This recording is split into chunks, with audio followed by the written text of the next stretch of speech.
Assalamualaikum. Qadamcı YouTube kanal подписчиктері. Шотландияның қойлары осындай болады екен.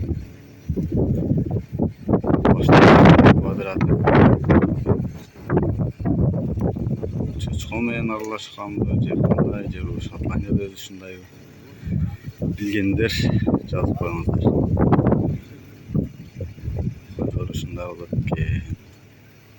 Соны тартып көргізіп Kozlar ekan, kozlar. Şotlandiyada. Bizde pek çok oldu.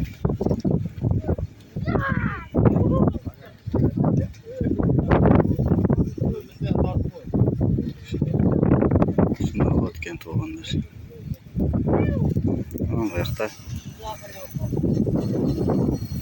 Bizim kolegalar işte o da. Brokoli kapısı da. Asıl şunday teremiz. Şayaqtap kaldı. Akırkı kokuşlar. Brokoli kapısından şunday teredi.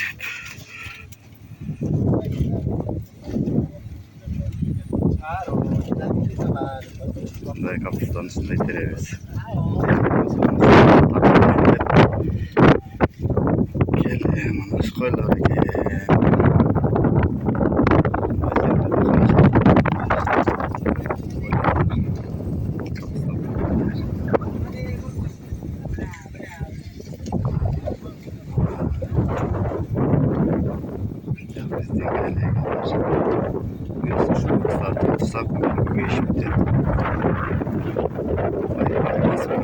Caz